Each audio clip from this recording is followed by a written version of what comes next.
7 বছর বয়সে ক্রিকেটে হাতেখড়ি। স্কুল ক্রিকেটে রয়েছে অপরাজিত 250 রানের রেকর্ডও। এবছর লখনৌ সুপার জায়ান্টসের জার্সিতে আইপিএলে দেখা গিয়েছে তাকে। গুজরাট টাইটান্সের বিরুদ্ধে ম্যাচে একাদশে থাকলেও ব্যাটে বা বলে কোথাও দেখা মিলল না তার।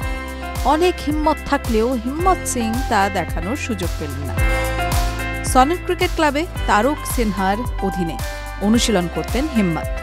ব্রেটলির বোলিং ছিল তার খুবই পছন্দের।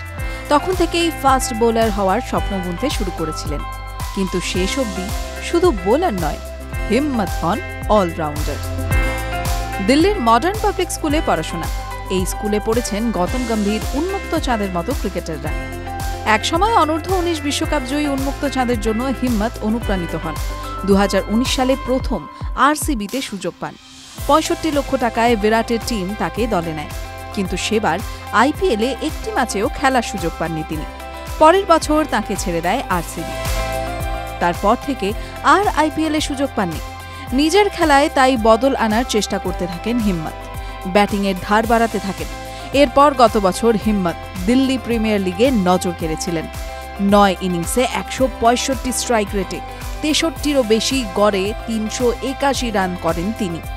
এরপরই জেদ্দায় হওয়া আইপিএলের মেগা নিলামে লখনৌ সুপার জায়ান্টস 30 লক্ষ টাকায় কেনেন।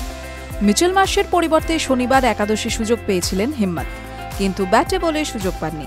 হিম্মত তাতে ভরসা হারাচ্ছেন না। নিশ্চিতভাবেই আরও হিম্মত দেখিয়ে সুযোগের অপেক্ষায় থাকবেন। টিভি9 বাংলা ডিজিটাল।